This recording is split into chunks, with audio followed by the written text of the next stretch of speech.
We're back for our daily NBA best bets here on Saturday, November 29th. The NBA Cup, at least, has concluded for group play, as we now know the 8 teams that are going on to the next round. But for now, again, more regular season action. We have got 8 games today, if I'm not mistaken, in the association. And of course, here are our 5 best bets for the slate. Now, folks, before we get into the video, make sure to hit that subscribe button down below for some more daily NBA best bets here on the channel. Yesterday was, it was iffy, but it's okay. Shout out to the Utah Jazz. Shout out to the Utah Jazz. Shout out to Luka Doncic and shout out to Shai Gilgeous-Alexander. So we did go 3-2, but I mean, those money lines. Ooh, man. Detroit, Chicago. I don't know what's wrong with the Bulls.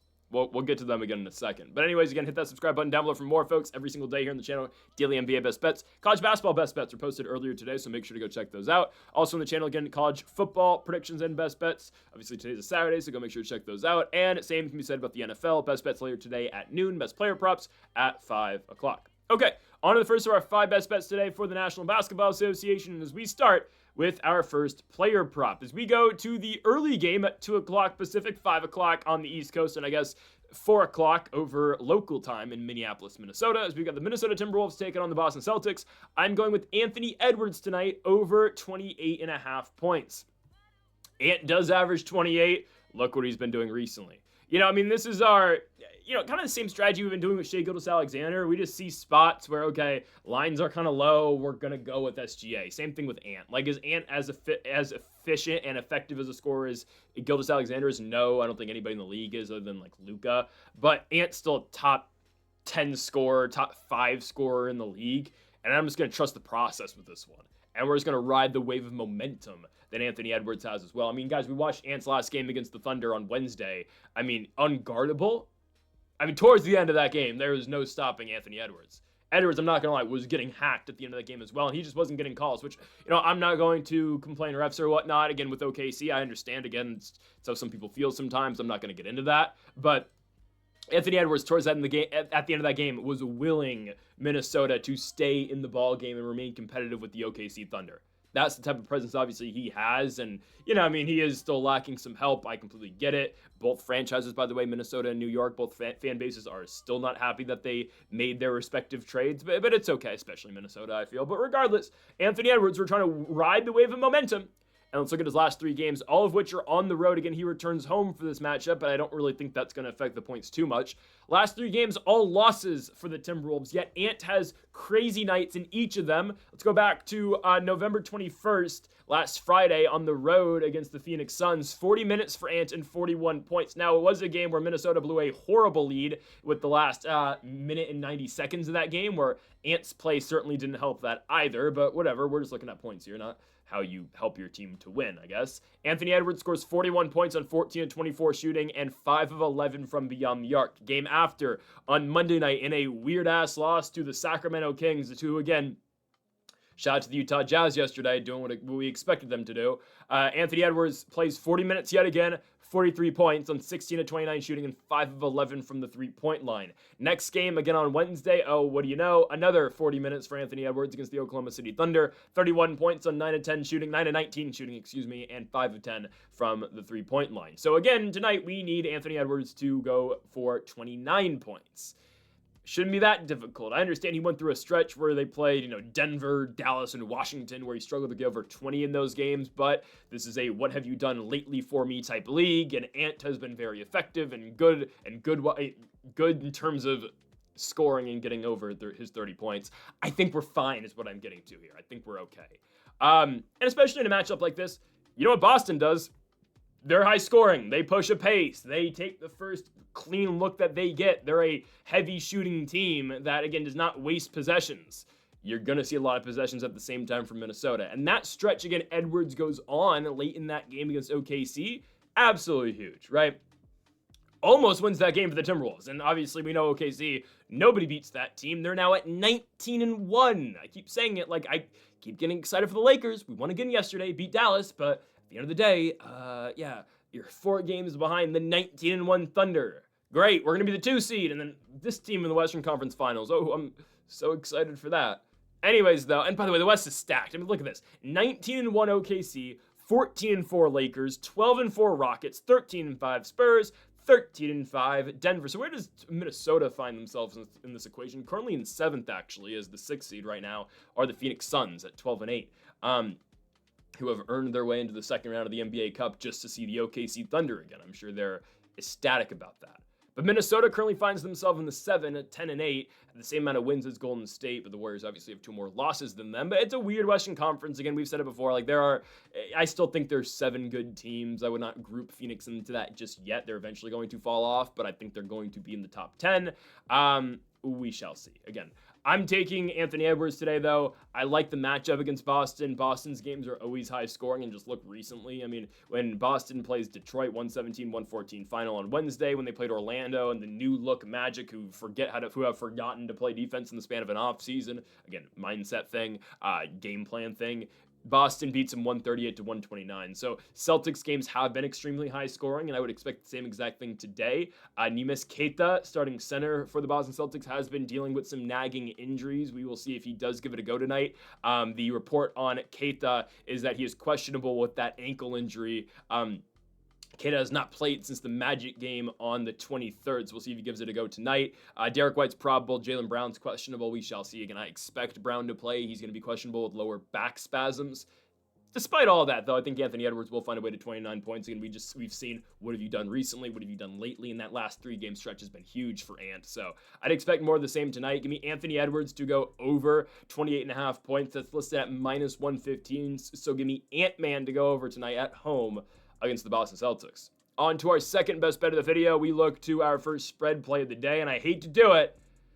We're giving up on the Bulls, at least for now. But no, trust me, this makes a lot of sense why we're going Indiana here. Spread is 4.5. Okay, there's a very good chance. I know the Pacers have been bad, and there's a reason I have not talked about Indiana as much as I want to talk about Indiana, okay? We have bookmarked that, and we're saving it to next year when Tyrese Halliburton's playing on the same team as AJ DeBonsta or Darren Peterson and Spicy Peace Pascal Siakam. Oh, I can't wait for the return of Hallie next year with a top-end rookie as well, because they better rig the lottery for the Pacers, okay? You do it for the Mavericks, do it for the Pacers too. Give them something in Indiana.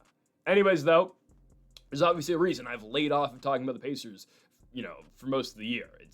I watch this team play basketball. It sucks, but we didn't know how many injuries this team was going to have. Obviously, we knew going into the year, okay, the McConnell injury, the Cam Jones situation, Halliburton obviously out from the finals the year prior. They've still been very injured this year, but yesterday, finally winning game number 3 of this season. Hallie, of course, in attendance. Pacers beat the Washington Wizards 119-86. It's what you're supposed to do against Washington.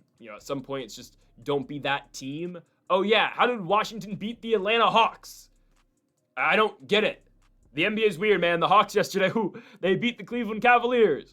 Make it make sense sometimes, right? I don't know. Anyways, Indiana blows out Washington. Pascal Siakam with a great game for the Pacers. 24-11 for Spicy P as the Pacers put belt to ass to the Washington Wizards in that game. And still undermanned, no Andrew Nembhard. Instead, they had a starting lineup of Mathurin, Ben Shepherd, Pascal Siakam, Jarris Walker, and Jay Huff, who, by the way, Huff has become pretty decent for the Pacers, I will say that. How about a center who can actually block shots for Indiana? So they have not been trotting out there for most of the season, and I love Jay Huff's expressions every single time he does block a shot for the Pacers. Same thing every single time, blocks shot, F no. I'm not going to say it so I don't get demonetized, but you know what I mean. F no. Every single time JF blocks a shot, same exact expression comes out of his mouth. Huff's been pretty decent for the Pacers this season. Potential chance they do get Nembhard back today. Did not play the first night of the back-to-back, so maybe he plays tonight. And I know Chicago is not playing a particular someone tonight. That's going to be Kobe White. As of right now, when I'm recording this video, that there's no prognosis on White, and hopefully by the time this video is out, that there is a say, or hopefully there's not actually, so you can still get it on this line. I don't think White's playing. White was questionable to play yesterday for Chicago, and we went over it yesterday. I thought he was going to play against the Hornets. I thought the Bulls were going to beat the Hornets, obviously. But why did I think that? Okay, look at the schedule coming up for the Bulls. If they had sat him yesterday, then he would have played today against the Pacers, and they have another game on Monday. That's only 1 day of rest. But if they played him the first night of the back-to-back, then you get him his extra day of rest today against Indiana going forward when they play Orlando on Monday night. So White's not playing. He doesn't play back-to-backs. The Bulls are still trying to get him into full game speed and trying to get fully his legs back from coming off that injury. He's not playing tonight, okay? I feel very confident in saying that. We'll see if Vucevic plays. Vucevic made his return to the lineup yesterday for the Bulls, and they still lost. It's a problem when your team doesn't play defense. That's what it is. The Bulls don't play defense, and yes, Vucevic helps them. He doesn't help them that much, though, because he's still not a good defender. There's no good defender on Chicago. For the most part. I mean, guys, they trotted out yesterday, Giddey, White, Huerter, Buzelis, Vucevic. Who's providing defense in that lineup? Buzelis? I mean, that's why they start Okoro. Okoro's out right now, but still, I mean, even when Okoro's back, that's one guy who's a good defender. I hate it. When the Bulls score a lot, they're fun. They can be a really fun team. The Bulls at the beginning of the year were really exciting. Giddey showed all-star potential, and he's going to be an all-star this year. I mean, despite the loss yesterday, Giddey still casually puts up 25, 11, and 9. I mean, he's still averaging a near triple-double this season. It's absurd what Giddey's doing. It's just they don't play defense, and they have 5 guys who are all offensive-minded for the most part. That doesn't usually work. Yeah, you can put up points, again, as Giddey and White combined for 50, but really, you need those 2 guys in the court, keep them there, start Buzelis, Huerter needs to go back to the bench, and you need a center who can actually play defense, other than Vucevic. That's just the truth. You can't have Vucevic continue to be out there. He can score, I understand. He's not going to cut it, and you don't need Vucevic's scoring. Yes, he hit some big-time shots this season. Hit a big-time shot against the Sixers, hit a huge shot in Portland against the Blazers. You don't need all of Vucevic's scoring out there when Giddey and White do that already. And when you have, if you say you move Huerter to the bench, when you have Trey Jones who can attack the basket coming off the bench, you don't really need that shooting of scoring for Vucevic. You need a defensive-minded guy. And sure, you're going to get that back when Zach Collins is going to come back. I don't love them right now. I don't. And who knows if Vucevic's even going to play tonight. If he does, Jay Huff, again, is getting better. He's improving. I like the Pacers here. Going to Indiana plus 4.5, and we know what Pascal Siakam's capable of. Again, last night, 24 points, 11 rebounds for Spicy P. Bench unit, I understand, is very bleak, man. I memean, the bench unit right now for the Pacers is the JRE experience. Of course, I'm not talking about Joe Rogan. I'm talking about Jeremiah Robinson-Earl. We're talking Isaiah Jackson, TJ McConnell, obviously Hooper, and then Garrison Matthews. Oh, wow. Yeah, it's a brutal bench unit. I get it. Well, everyone's been able to score and beat the Bulls as of the Wizards almost did it. We saw that the Pels beat the Bulls. The Hornets beat the Bulls. It's been an atrocious road trip for Chicago after they, last road trip, went to Denver and won and went to Portland and won. What are we doing? Get Giddey and White some help and give them guys who do other things than just what Giddey and White do in the first place. Yeah, I'm going with Indiana to cover in this game. Pacers plus 4.5 against the Chicago Bulls. On to our third best bet of the video. We go to our second player prop of the day, and we go to Miami, Florida to South Beach for the Miami Heat and the Detroit Pistons. I fully understand, again, this is the second night of a back-to-back for these two teams. Well, it's the second night of a back-to-back for pretty much every single team playing tonight. But I'm going to be going with Cade Cunningham over 34 points and rebounds tonight for the Pistons. Cunningham, like Anthony Edwards, is just on a run right now. But Cade's really been on a run this entire season. Cunningham has been one of the leading scorers in the National Basketball Association this year. Now, is that purely just off of pure hoop ability? Sure, it's just he gets a million shots per game.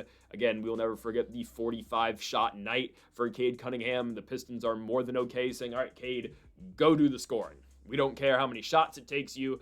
Go put up 30 points for this basketball team.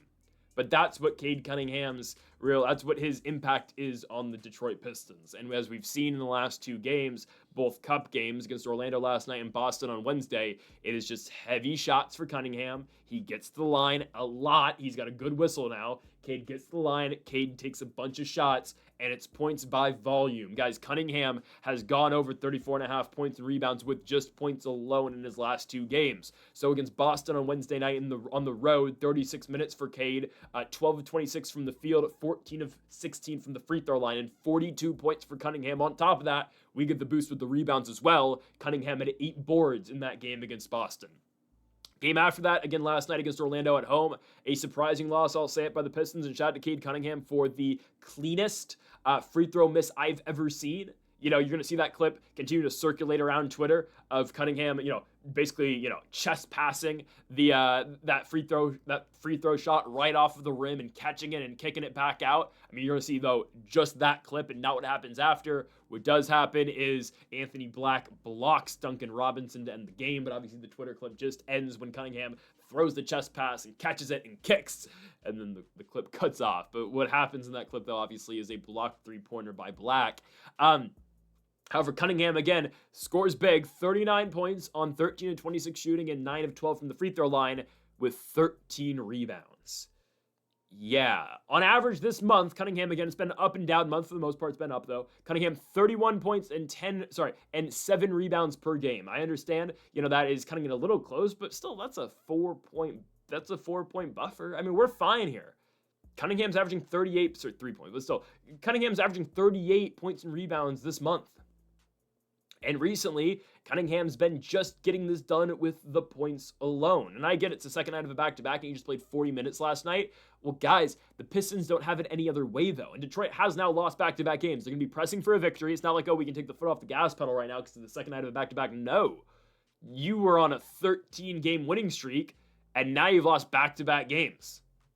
There's some pressure to win one. And oh, by the way, you're taking on a Heat team who is white hot right now. Miami's winning games. They're 13-6. They're third in the East. It's a Miami team that is slowly becoming very good this year. They're on a big winning streak. And by the way, Tyler Hero's back. Norman Powell's playing lights out.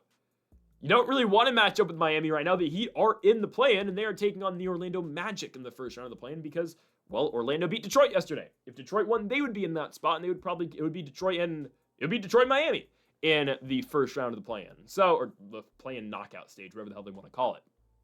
Regardless of all that, though, Cade Cunningham will find a way to score, and Cade Cunningham will get rebounds on top of that as well. I think quite easily he can go over this line of, it would be 35 points for Cade. I think it's really doable. I'm not saying entirely he's going to do that, and obviously that's why we have the rebounds attached to it. But I mean, Cade, last 4 games, Cunningham's averaged 10 boards a night. So, I mean, we need, 25 points out of Cade Cunningham? Which is a low line for him, a low number for him. Cunningham's usually getting to the 30s every single night and potentially even the 40s. So I think we're going to be okay here. He's going to draw different assignments, obviously, tonight defensively out of Miami. And again, we talk about how bad, it's the second night of a back-to-back for the Pistons. It's not for Miami, sure. They're going to need scoring of the Pistons tonight. They're going to need scoring. You can't take this game off. Again, you've lost back-to-back. You're used to all this winning now. You couldn't even get into the cup. You had your best start in franchise history. You couldn't even get into the cup finals, the cup playoffs, which is kind of crazy, but still. Pistons, I don't know if they win this game. I think they're big underdogs in this, aren't they? Detroit is 3.5-point dogs, but they're going to need scoring to come from someone, and that someone, in my opinion, obviously has to be Cade Cunningham.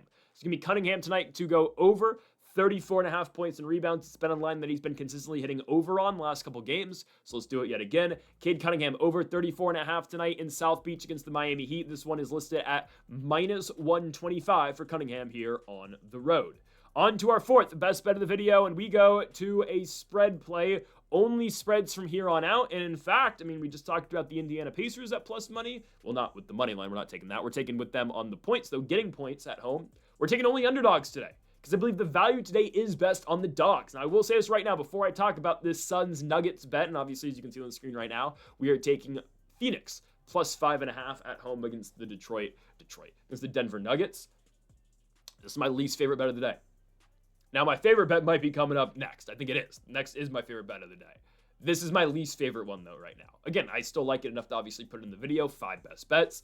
This, though, would be ranked number 5. So, tail with caution, I guess, on this one. But Phoenix Suns plus 5.5. Why do I say that, tail with caution? It's because the Suns I can't predict right now. They're just weird. Some nights they look great. Some nights they're atrocious. So last time we took Suns plus money at home, it was a matchup against the Houston Rockets, where Houston without Kevin Durant went into Phoenix and beat that team by 20 plus points. The reason I took Phoenix was because the night before, a couple nights before, the game before for the Suns, they hosted the San Antonio Spurs. And I was like, oh, okay, San Antonio minus 3.5. I don't care. Wemby's not playing. I'm going to take the Spurs here. No. Suns don't just cover, they win outright, and they win the game by 9 points. And don't forget the game prior to that, they found a way to beat the Minnesota Timberwolves. So Phoenix does find themselves at 12-8, and oh, by the way, look at their last 2 games after we were unsuccessful with them hitting against the Houston Rockets. They go to Sacramento and beat on the Kings. Obviously, that's expected. That's the game, obviously, right, where Zach LaVine's got the confrontation, I guess, with the fan, and LaVine's not playing defense. Nobody's playing defense. Kings, season ticket holders and courtside fans deserve better than that. And honestly, they do, but it's time for Vivek and company to just tear that team down and start selling. Who would have thought, by the way, trading for the Zach LaVine contract was going to work for the Sacramento Kings? Like, if it was a winning team, sure, take on the large contracted LaVine, but Sacramento? Great idea. And yeah, oh wait, hold on. Pair him up with DeMar DeRozan, who plays iso ball all game long. Great idea. The Phoenix Suns beat Sacramento, and then last night they go into OKC and give the Thunder a real tough test. OKC wins. Shea has to play a rare fourth quarter. Yes, those are rare now. They still are rare. But SGA drops 37, going over the 30.5-point line. Shout out to our guy. Shea, 14 for 17 from the free throw line. We'll take it. SGA, MVP. If it's not Luka. But anyways. Thunder win the game 123-119. But the Suns, again, play a very competitive game on the road. And this is a team that's still missing their second best player in Jalen Green, who's still out for an extended period of time. And of all players, it was Colin Gillespie who led them in scoring. Gillespie, who only takes 3-point shots, goes 6 for 11 from beyond the arc and scores 24 points. And that is the idea, I guess that's the right word. That's the identity. That's a better word. That's the identity of the Phoenix Suns. They only shoot 3-pointers. Attempted 44 in the OKC game and only shot at a 35% clip, which isn't horrible, but 15 for 44 for Phoenix. Again, 11 3-pointers out of Colin Gillespie, 8 out of Royce O'Neal, 9 out of Dylan Brooks, 7 out of Devin Booker, 5 out of Jordan Goodwin. Now, were all of those hit? Obviously not, but it is a team that is going to look to shoot the 3-point ball all day long. And who are they playing today? The Denver Nuggets, a team that's going to give them looks from the 3-point line. Guys, Phoenix had to work for those 3-point opportunities yesterday against OKC, a team that has the best defense, best net defensive rating in all of basketball. They re-added, obviously, a good defender and an all-star yesterday in Jalen Williams back into the starting lineup. And yet, Phoenix still found a way to be competitive. They found ways to get good looks from beyond the 3-point line, and they played a competitive game and almost beat the OKC Thunder on the road. I understand they got to go away from Oklahoma City to Phoenix for the second night of a back-to-back. Denver last night lost. They played the San Antonio Spurs and lost a shootout, losing 139-136. Again, this is kind of the idea behind this game between Denver and Phoenix. We just see a lot of points, and I think the Suns are going to be able to be very competitive in this game. Will they win? I don't know, but they have 5.5 points here. Yeah, sign me up. Last night, a very rare bad game for Jokic. He ended up scoring 21 points, but, I mean, he had 13 points through the first 30 minutes he played. He scored late, but, I mean, and sure, he still had a near triple-double. He was a rebound away from a triple-double, but Jokic didn't have the biggest impact on that game. Just didn't take many shots. It was a big night out of Cameron Johnson. Surprisingly, for the first time, Cameron Johnson's got a big night for Denver, scored 28. Obviously, Jamal Murray was the guy yesterday for the Nuggets, dropping 37 points with 5 of 8 from the 3-point line. But I think Phoenix is able to stay really competitive with the Nuggets tonight. The Nuggets don't play defense. Denver does not play defensive basketball. And Phoenix is just straight all game long hunting the 3-point line. They sit at the 3-point line all game long. It doesn't matter who it is because everyone on the court, except for Mark Williams, who's in there just to get rebounds, is there to shoot threes. I mean, seriously, the starting lineup they'll put out tomorrow, with still Jalen Green out for a while and Grayson Allen still out and Ryan Dunn still out, will be Colin Gillespie, Devin Booker, Dylan Brooks, Royce O'Neal. Those 4 guys are going to sit around the perimeter and just shoot all game long. I think Jordan Goodwin is out now. He suffered an ankle injury in the Thunder game. That sucks. But this style of play that Phoenix has this year, do I think they're great? No. But it keeps them in games. By the way, they're at home here. Denver coming off that type of game. And I understand Phoenix played a very difficult game as well, but I like the Suns quite a bit here. Denver yesterday started Spencer Jones at the 3. He's kind of just out there to play defense, which is desperately needed sometimes. But, Jones can kind of score. But, I mean, oddly enough, they're playing Cameron Johnson the 2. Yeah, they're playing just super big lineup right now as Peyton Watson's technically their 4. It is what it is. I'm going with Phoenix here to cover at home. I believe the shooting's going to be good enough in a no defense type game from both squads, honestly. Phoenix plus 5.5 at home against the Denver Nuggets. On to our final best bet of the video, we go to the Intuit Dome. Oh boy, the Los Angeles Clippers. I mean, again, we talked about it earlier. I mentioned it earlier. We're taking just underdogs And here we are yet again. I'm taking the Dallas Mavericks plus 6.5 in the Intuit Dome against the Los Angeles Clippers. The Clippers are atrocious at basketball, ladies and gentlemen. They are really bad. I mean, what was last night? Guys, I will not lie to you. I live bet. I despise live betting. But when I saw that the Memphis Grizzlies were plus 115 up by 2 points in the fourth quarter, I jumped all over it. The Clippers cannot play in the fourth. And the Clippers are a 5-14 basketball team. And sure, Dallas is a 5-15 team. Guys, it's one thing for the Clippers to win a game. It's another thing for them to win by 7 points. And that's what they are tasked to do tonight. Now, Anthony Davis obviously is not playing. I don't know if he's officially been ruled out yet. I know he's not playing. They're not going to play AD on the second night of a back-to-back. Obviously, there's a chance we don't see AD for a week, right? He was putting everything into just playing that Lakers game, of course. So, oh, here comes a star returning for a Lakers game. Shocker. AD, I don't know if AD's not, like, it's not said that AD isn't going to play yet. I'm sure when this video's out, we'll know. But I can just see it now, the underdog tweet that you get. According to so-and-so, Anthony Davis is out due to injury management. I mean, I know it's happening, okay? So, I'm just going to say now, no Anthony Davis tonight. I don't care, that's fine. Dallas obviously still without Derek Lively, so who plays center? Well, Gadford, obviously, then. They should be tight with the Clippers tonight. Guys, I loved what RJ Nembhard did last night. Play Nembhard, man. Nembhard was very good for this team last night for the Dallas Mavericks. A guy, again, who's on the practice squad. Not practice squad. He's on the G League team for the Mavericks. Just RJ Nembhard, Ryan Nembhard. RJ Nembhard's also on the team, too. RJ Nembhard's in the G League. But Ryan Nembhard, obviously, rookie at Zaga. I think that's weird. They're both RJ and Ryan Nembhard. Ryan Nembhard, obviously brother of Andrew Nembhard, went to Zaga, real big assist guy, obviously, for the Zags for quite a bit. Nembhard last night gets the start over D'Angelo Russell. D'Lo is a DMP, and Nembhard goes for 17 points in 23 minutes. Yeah, continue to play Ryan Nembhard. He was never the best scorer at Gonzaga, primarily because they had so many other guys who could score, Graham Ike, Braden Huff. Yeah, how about Nembhard with 17 points against the Lakers? Like that. Really like that. How about Anthony Davis? Okay game. Obviously, he's not going to play tonight. Cooper Flagg, youngest rookie ever, youngest player in NBA history to go over 10 assists in one game. That's massive. Najee Marshall played a good game. You know, I was impressed by Najee. This team desperately. Imagine if this team had Luka Doncic, though. Right? Wouldn't that be something? If Luka Doncic played on the Mavericks. That's just, I think they're a Luka away from being really good. Just wonder where you could get a guy like that. Obviously, Lakers win the game by 10 points. How about Luka and Reeves, man? Doncic, 35 points, goes over the PRA by 1. How about that? AR, 38 points. Braun gets his 10 points. Oh, everything's going well in LA until we have to see the Thunder. This is more about the Clippers, though. I think the Mavs are able to keep it competitive. Again, I like Ryan Nembhard quite a bit. Had a great game. The Clippers are atrocious. And is Kawhi going to play the second night of the back-to-back? So yesterday, it was all Kawhi Leonard for the Clippers. Leonard drops 39 points. He's put the damn backpack on in that game. Normally, it's James Harden doing that. Harden scores 23, but did not have a good statistical night shooting. Zubac was getting bitched by Zach Edey all game long. Edey had 19 rebounds, and the big primary focus of that game and, talking point of that game was that the Grizzlies got every single offensive board. Every single one. I mean, it was just... Edey had 6 by himself. Jalen Wallace had 3. KCP had a couple. Jock Landale was huge. Had a big 3-pointer at the end of the game. How about Cam Spencer, man?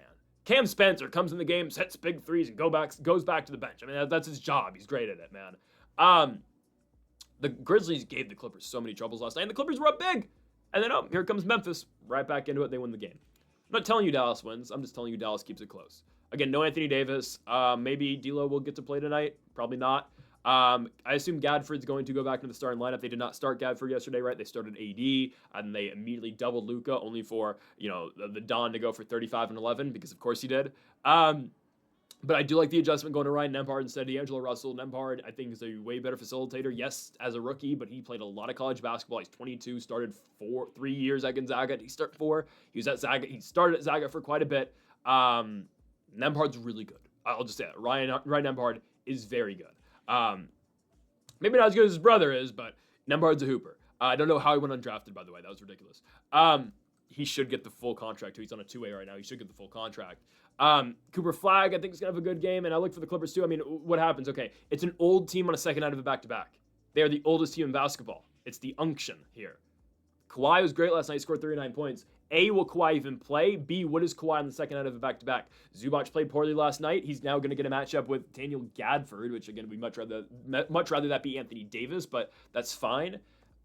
And can Harden get back on the right track today? But beyond that, I mean, who else is going to play? You're an old-ass team. Bogdanovich is hurt. Chris Paul has found his way back in the rotation. Good for CP3. All he needed to say was I was retired. All he needed to say was that he was retiring to get back in the rotation, which is a shame. Yeah, I just, the Clippers are atrocious. I cannot trust this team. I'm going with the Dallas Mavericks here, plus 6.5. I know this is one of the teams where we try to stay away from. Oh, we don't want to see Dallas. I know. I'm taking the Mavericks here to cover 6.5 points on the road against the Los Angeles Clippers. Not because I am in love with Dallas. It's because of how bad the Clippers are. So it's going to be Dallas plus 6.5. The Clippers are desperately trying to win a game, not trying to blow anybody out. It's going to be Mavericks on the points here on the road at the Intuit Dome. Folks, thank y'all for watching our NBA Best Bets here on November 29th. If you have not yet, though, make sure to hit that subscribe button down below for more. Make sure to leave a like if you did enjoy the video. Make sure to comment if you do disagree with any of the picks. Folks, thank y'all for watching, and Mamba forever.